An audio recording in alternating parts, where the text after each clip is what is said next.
ത്രിയേക ദൈവതിരുനാമത്തിന് മഹത്വമുണ്ടായിരിക്കട്ടെ.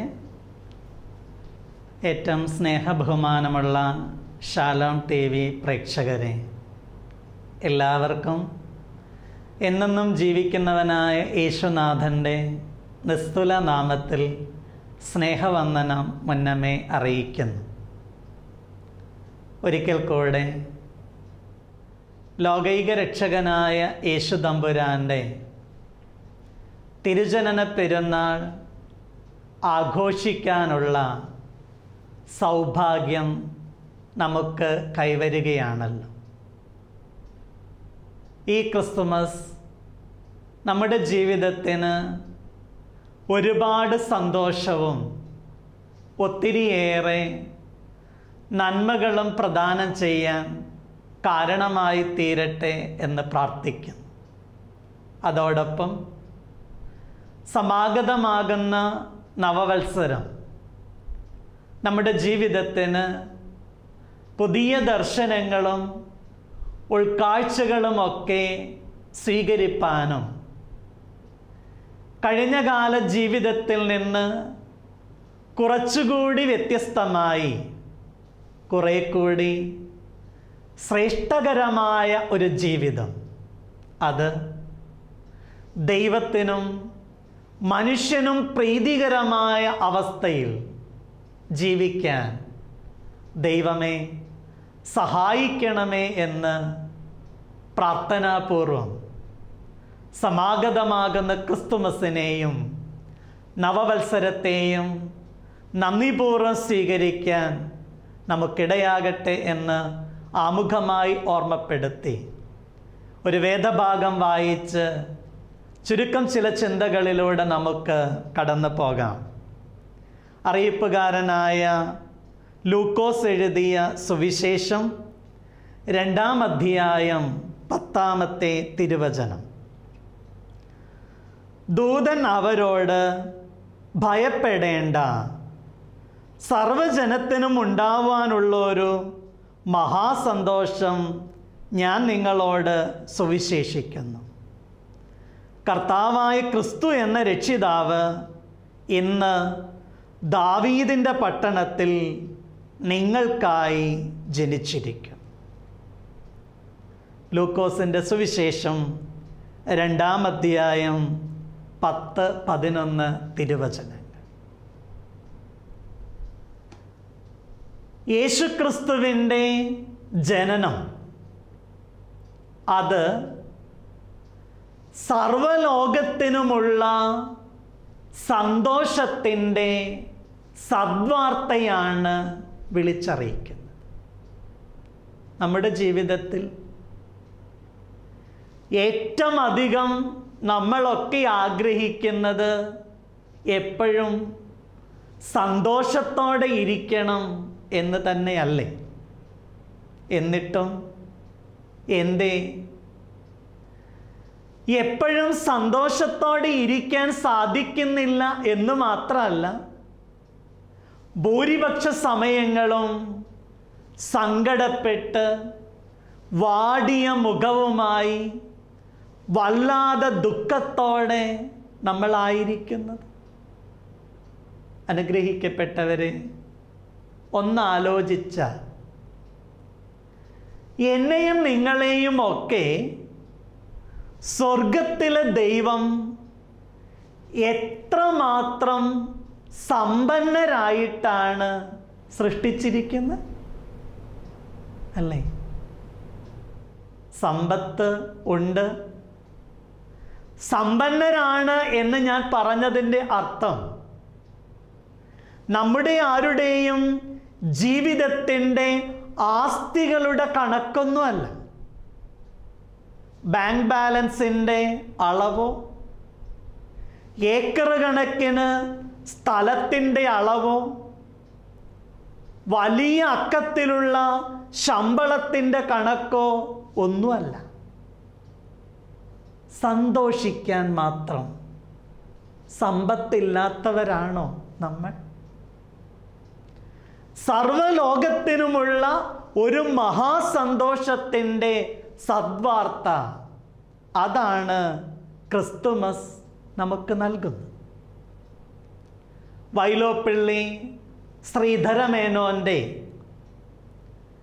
മനോഹരവും അതിലുപരി അർത്ഥപൂർണവുമായ ഒരു കവിതയുണ്ട്. പേര് കണ്ണീർപ്പാട്. വളരെ ലളിതമാണ് ആ കവിതയുടെ പ്രമേയം. അമ്പലത്തിൽ തൊഴാൻ പോകുന്ന ദമ്പതികളുടെ കഥയാണ് കവിതയ്ക്ക് ആധാരമായി കവി സ്വീകരിച്ചിരിക്കുന്നത്. അതിരാവിലെ അമ്പലത്തിൽ തൊഴാൻ പോകാൻ വേണ്ടി ഭാര്യയും ഭർത്താവും തീരുമാനിച്ചെങ്കിലും ഭാര്യ അണിഞ്ഞൊരുങ്ങി വന്നപ്പോഴേക്കും അല്പം വൈകിപ്പോയി. പോകുന്നത് അമ്പലത്തിലേക്കാണെങ്കിലും ഭാര്യ വരാൻ വൈകിയത് കൊണ്ട് ഭർത്താവിൻ്റെ ഭാവമൊക്കെ മാറി അതൊരു ഭദ്രകാളിയുടെ രൂപമൊക്കെ ധരിച്ചു.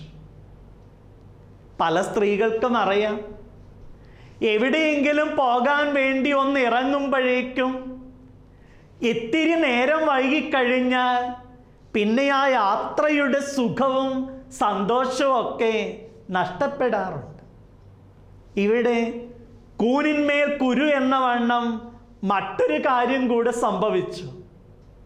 ഈ സ്ത്രീ അണിഞ്ഞൊരുങ്ങി വന്നപ്പോഴേക്കും അല്പം നേരം വൈകി എന്ന് മാത്രമല്ല, അമ്പലത്തിൽ പോകേണ്ടുന്ന ബസ്സും പോയി. ഈ മനുഷ്യൻ്റെ അരിശം അല്പം കൂടെ അധികരിച്ച് വായിൽ വന്ന മുഴുവൻ മോശം വാക്കുകളുമൊക്കെ ഈ മനുഷ്യൻ വാതോരാതെ പറഞ്ഞുകൊണ്ടിരിക്കുകയാണ്. പിന്നെ ഇവർക്ക് അമ്പലത്തിൽ പോകാൻ വേറൊരു വഴിയുണ്ട്. അത് വീടിൻ്റെ മുൻവശത്തുള്ള ഒരു പാടത്തിൻ്റെ വരമ്പിലൂടെ നടന്നു പോയാൽ ബസ്സിന് പോകണമെന്നില്ല, എളുപ്പത്തിൽ ഇവർക്ക് വേണമെങ്കിൽ അമ്പലത്തിൽ എത്തിച്ചേരാം. പ്രാഗിയും പഴിച്ചും ശപിച്ചുമൊക്കെയാണെങ്കിലും ഇവർ രണ്ടുപേരും അമ്പലത്തിൽ പോകാൻ തീരുമാനിച്ചത് കൊണ്ട് പാടത്തെ വരമ്പിലൂടെ നടന്നു പോകാൻ തയ്യാറായി. പഴി പറഞ്ഞ് ശപിച്ചും പ്രാഗിയുമൊക്കെ ഇങ്ങനെ പാടത്തെ വരമ്പിലൂടെ നടന്നു പോകുമ്പോൾ ഈ മനുഷ്യന് കണ്ണും മൂക്കും ഒന്നും വേണ്ട രീതിയിൽ കാണാൻ പറ്റാത്തതുകൊണ്ട് പോണ വഴിക്ക് പൊത്തോന്നും പറഞ്ഞ് ചെളിയിലേക്ക് അങ്ങ് വീഴുകയും ചെയ്തു. പിന്നുണ്ടാകണ പുകില് നമുക്ക് ഊഹിക്കാവുന്നതേ ഉള്ളൂ. ഇങ്ങനെ ഈ മനുഷ്യൻ അരിശം പൂണ്ട് നിൽക്കുമ്പോൾ ഈ മനുഷ്യൻ കാണുന്ന മറ്റൊരു ചിത്രമുണ്ട്. ആ പാടത്തെ വരമ്പത്തെ ചെളിയിലൂടെ തന്നെ പ്രായമായ ഒരു ദമ്പതികൾ, അവരുടെ രണ്ടു പേരുടെയും ഒരു കൈയിൽ ഒരു വടിയുണ്ട്, മറുകൈ കൊണ്ട് ജീവിത പങ്കാളിയുടെ ഒരു കൈയിൽ പിടിച്ചിട്ട് ഇവരിങ്ങനെ വടിയും കുത്തിപ്പിടിച്ച് കുശലമൊക്കെ പറഞ്ഞ് ഈ പാടത്തെ ചെളിവരമ്പിലൂടെ സൂക്ഷിച്ച് ശ്രദ്ധിച്ച് സ്നേഹപൂർവം നടന്നു പോവുക. ഈ കാഴ്ച ഈ മനുഷ്യൻ്റെ മനസ്സിൽ വല്ലാത്തൊരു ചിന്തയ്ക്ക് ഇട കൊടുത്തു. എന്തായിരുന്നറിയാമോ? പ്രായമായ ഈ വൃദ്ധ ദമ്പതികൾക്ക് ഇത്ര സ്നേഹപൂർവം വടി കുത്തിപ്പിടിച്ച് ഈ ചെളിവരമ്പിലൂടെ സ്നേഹപൂർവം യാത്ര ചെയ്യാമെങ്കിൽ ആരോഗ്യമുള്ള എനിക്കും എൻ്റെ ഭാര്യയ്ക്കും എത്ര സന്തോഷമായിട്ട് ഇതിലൂടെ പോകായിരുന്നു. അപ്പോഴാണ് ആ മനുഷ്യൻ്റെ മനസ്സിൽ പണ്ടുകാലത്തെ മറ്റൊരു ചിത്രം കടന്നു വന്നത്. വിവാഹം കഴിച്ച ആദ്യ നാളിൽ ഈ മനുഷ്യനും ഭാര്യയും കൂടെ ഇതേ ചെളിവരമ്പിലൂടെ തന്നെയാണ് വളരെ സ്നേഹപൂർവം കുശലമൊക്കെ പറഞ്ഞ് സന്തോഷത്തോടെ അമ്പലത്തിൽ പോയത്. കവി കവിതയിലൂടെ പങ്കുവെക്കുന്ന സന്ദേശം വളരെ ലളിതാണ്. നിന്റെ ജീവിതത്തെ കണ്ണീർപ്പാടമാക്കി മാറ്റുന്നത് വേറെ ആരുമല്ല. ആര് മാത്ര? നീ തന്നെയാണ്. ചെളി നിറഞ്ഞതായ വയൽ വരമ്പോ പാടത്തെ ചെളിയോ പാടവരമ്പിലൂടെ നടക്കേണ്ടി വന്ന സമയദോഷമൊന്നുമല്ല നിന്റെ ജീവിതത്തെ കണ്ണീർപ്പാടമാക്കി മാറ്റിയത്. അതിനോട് നീ പുലർത്തിയ സമീപനം തന്നെയാണ്. അനുഗ്രഹിക്കപ്പെട്ടവരെ, വ്യക്തിപരമായ നമ്മുടെ ജീവിതത്തിലും നമ്മുടെ കുടുംബജീവിതത്തെയും ഒക്കെ മനസ്സുവെച്ച വെറുതെ കണ്ണീർപ്പാടങ്ങളാക്കി മാറ്റി കണ്ണുനീരും കഷ്ടപ്പാടുമാക്കി തീർക്കാതെ സന്തോഷത്തിൻ്റെ, സ്നേഹത്തിൻ്റെ പുഞ്ചപ്പാടങ്ങളാക്കി മാറ്റാൻ നമുക്കാവില്ലേ? ക്രിസ്തുമസ് സർവലോകത്തിനുമുള്ള മഹാസന്തോഷത്തിൻ്റെ സദ്വാർത്ത പ്രഘോഷിക്കുമ്പോൾ ഓർക്കണം, സന്തോഷിക്കാൻ മാത്രം വലിയ സമ്പന്നതയിലാണ് സർവശക്തനായ ദൈവം നിന്നെ സൃഷ്ടിച്ചാക്കിയിരിക്കുന്നത്. 16-ാം സങ്കീർത്തനം 11-ാം വാക്യത്തിൽ എഴുതിയിരിക്കുന്നു, ജീവൻ്റെ വഴി നീ എനിക്ക് കാണിച്ചു തരും. നിന്റെ സന്നിധിയിൽ സന്തോഷവും നിന്റെ വലതുഭാഗത്ത് എന്നും പ്രമോദങ്ങളും ഉണ്ട്. ഫിലിപ്പിയ ലേഖനം 4-ാം അധ്യായത്തിൻ്റെ 4-ാം വാക്യത്തിലൂടെ പരിശുദ്ധനായ പൗലോസ് അപ്പോസ്തലൻ പഠിപ്പിക്കുന്നു, കർത്താവിൽ എപ്പോഴും സന്തോഷിപ്പീൻ, സന്തോഷിപ്പീൻ എന്ന് ഞാൻ പിന്നെയും പറയുന്നു. നമ്മുടെ ജീവിതത്തെ വെറുതെ സങ്കടത്തിൻ്റെ കടലിൽ താഴ്ത്തിയിട്ട് ജീവിതത്തെ കണ്ണീർപ്പാടമാക്കി തീർക്കാതെ സന്തോഷത്തിൻ്റെയും സൗഭാഗ്യത്തിൻ്റെയും സുന്ദരമായ അനുഭവങ്ങളിലേക്ക് നമുക്ക് ചേർത്ത് നിർത്താനായി സാധിക്കും. സ്നേഹമുള്ളവരെ, സന്തോഷിക്കാൻ ഒരുപാട് കാരണങ്ങൾ ഉണ്ട് എന്ന് ഓർമ്മപ്പെടുത്തിയെങ്കിലും ജീവിതത്തിൽ പ്രതിസന്ധികളും കഷ്ടപ്പാടുകളും ഒന്നും ഉണ്ടാകില്ല എന്ന് അർത്ഥമില്ല.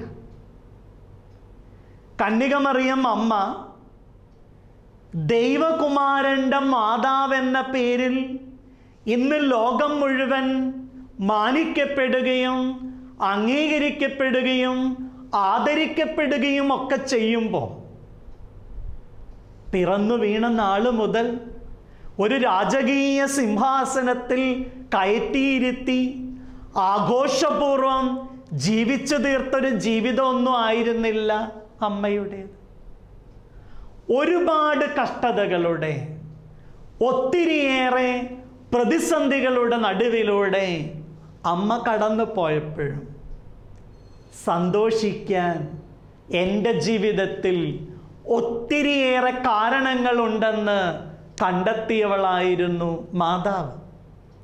അതുകൊണ്ടാണ് അമ്മ പറഞ്ഞത്, എൻ്റെ ആത്മാവ് എൻ്റെ രക്ഷിതാവായ യഹോവയിൽ സന്തോഷിച്ച് ആനന്ദിക്കും. സന്തോഷം അത് ചുറ്റുപാടുകൾ സമ്മാനിക്കുന്ന കാര്യമാണെങ്കിൽ ആനന്ദം ചുറ്റുപാടുകൾക്കപ്പുറമായി അന്തരാത്മാവിൽ നിന്ന് പുറത്തേക്കൊഴുകേണ്ടുന്ന ഒരു വിശുദ്ധമായ വികാരമായിട്ട് കണ്ടെത്താൻ കഴിയും. ജീവിതത്തിൽ പലവിധമായ പ്രതിസന്ധികൾ, പലവിധമായ പ്രശ്നങ്ങളൊക്കെ നമ്മുടെ മുൻപിലേക്ക് കടന്നു വരും.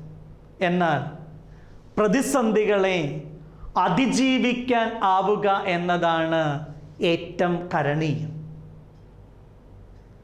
പ്രളയജലം കടന്നു കയറി കേരളക്കരയാകെ ഞെട്ടി വിറങ്ങലിച്ച് നിന്ന സമയത്ത് അതിൽ നിന്ന് നമ്മൾ കൈക്കൊണ്ട ഒരു മുദ്രാവാക്യമുണ്ട്.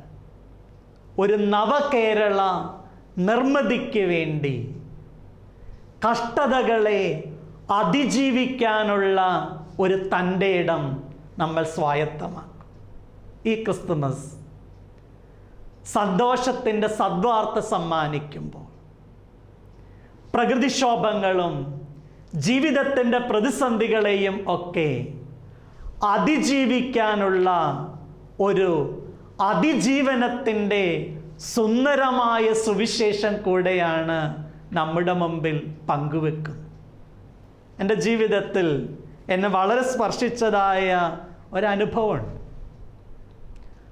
ആത്മസ്നേഹത്തോടെ, ആത്മാർത്ഥ സ്നേഹത്തോടെ ഞാൻ ഒത്തിരി ആദരവോടുകൂടെ ബഹുമാനിക്കുന്ന ഒരു പ്രിയപ്പെട്ട സഹോദരനുണ്ട്. സത്യത്തിൽ മതവിശ്വാസങ്ങളും സഭാവിശ്വാസങ്ങളും ഒന്നും വലിയ കാര്യമായിട്ടൊന്നും ഗണിക്കാത്ത ഒരു വ്യക്തിത്വത്തിൻ്റെ ഉടമയാണ് എൻ്റെ പ്രിയ സുഹൃത്ത്.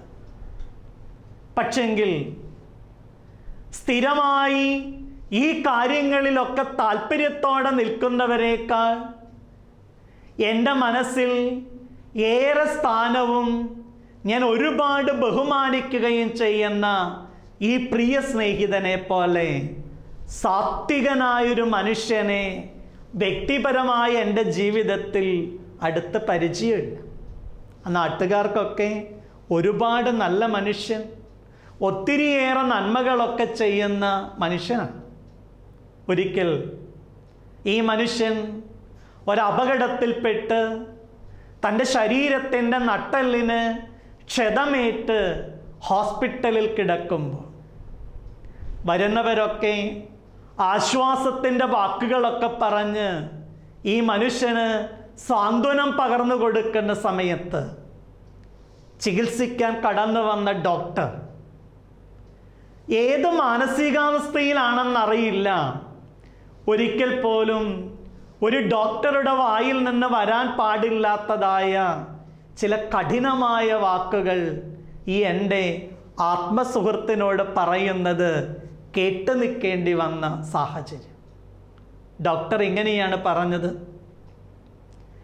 നിന്റെ നട്ടെല്ലിന് ചെറിയ പൊട്ടൊന്നുമല്ല, സാരമായ ഒരു വലിയ പൊട്ട് തന്നെയുണ്ട്.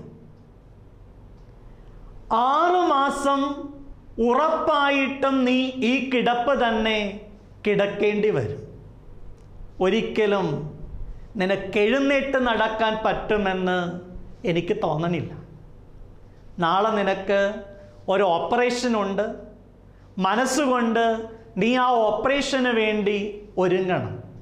പിന്നെ ഞാനിങ്ങനെ വെറുതെ ഭംഗി വാക്കുകളൊന്നും പറഞ്ഞാൽ അതുകൊണ്ടൊരു ഗുണമില്ലാത്തത് കൊണ്ട് ഉള്ളതുപോലെ പറഞ്ഞു എന്ന് മാത്രമേ ഉള്ളൂ.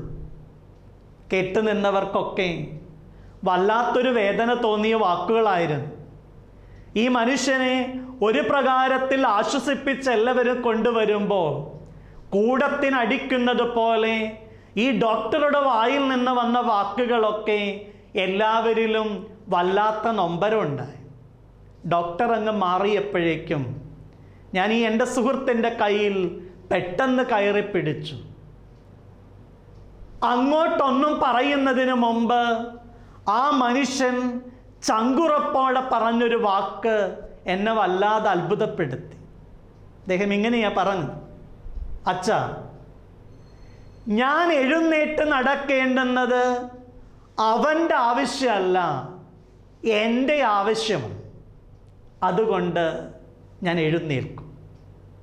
സ്നേഹമുള്ളവരെ, ഒരിക്കലും ഇനി എഴുന്നേൽക്കില്ലെന്ന് ഡോക്ടർ പറഞ്ഞ മനുഷ്യൻ 3 മാസം കഴിഞ്ഞപ്പോഴേക്കും എഴുന്നേറ്റ് വീൽ ചെയറിൽ ഇരിക്കാൻ സഹായകരമായത് പ്രതിസന്ധിയെ അതിജീവിക്കാൻ ആ മനുഷ്യൻ കൈമോശം വരുത്താതെ കാത്തു സൂക്ഷിച്ച ആത്മധൈര്യമാണെന്നുള്ളതിന് 2 പക്ഷമില്ല. കസൻസാക്കീസിൻ്റെ റിപ്പോർട്ട് ഗ്രേക്കെ എന്ന് പറയുന്ന പുസ്തകത്തിലെ സുന്ദരമായ കഥ പറയുന്നതും ഇതേ സന്ദേശം തന്നെ.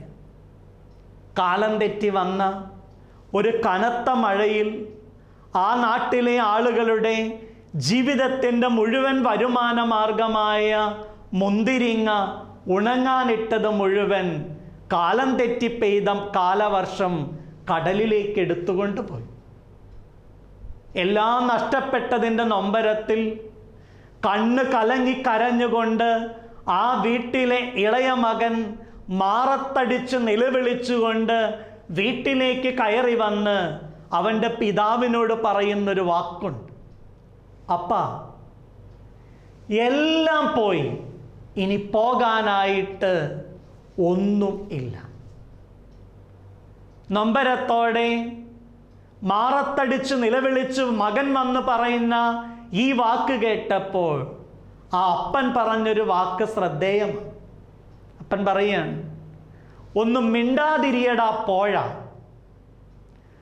ആരാണ് എല്ലാം പോയെന്ന് നിന്നോട് പറഞ്ഞത്?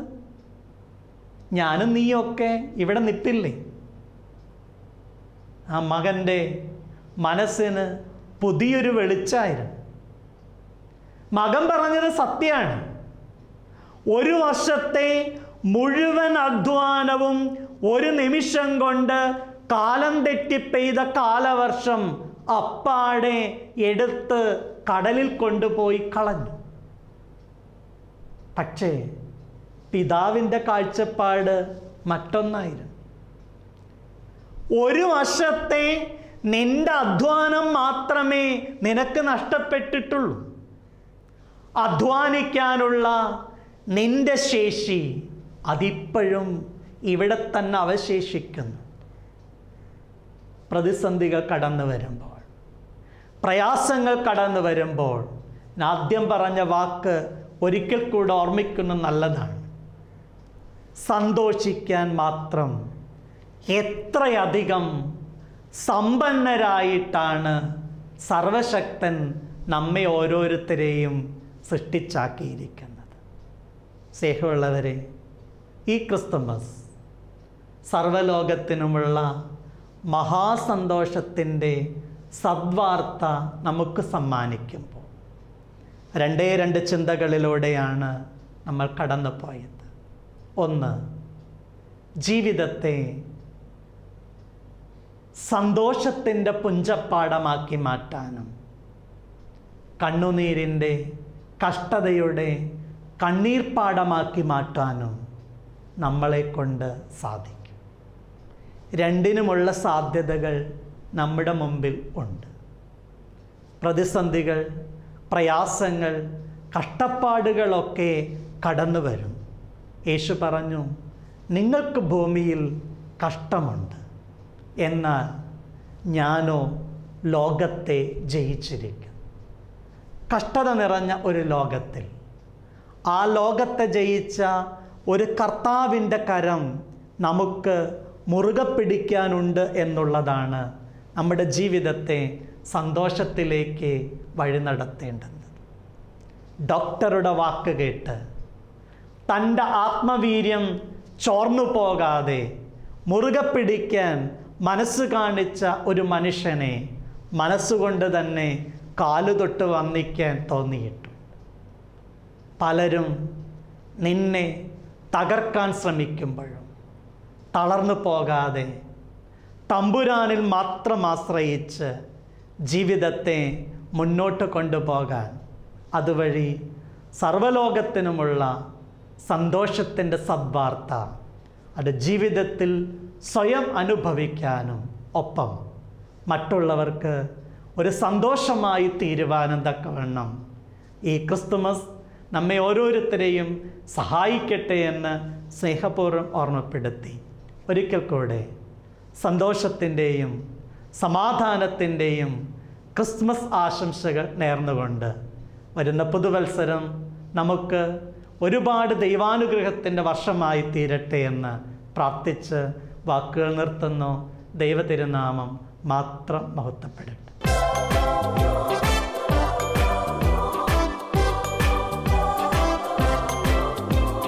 ദൂരെ ദൂരെ ദൂരെ മിന്നിത്തെന്നും താരങ്ങൾ കേൾക്കുന്നിതാ, ദൂരെ ദൂരെ വാനിൽ നിന്നും ഗീതങ്ങൾ.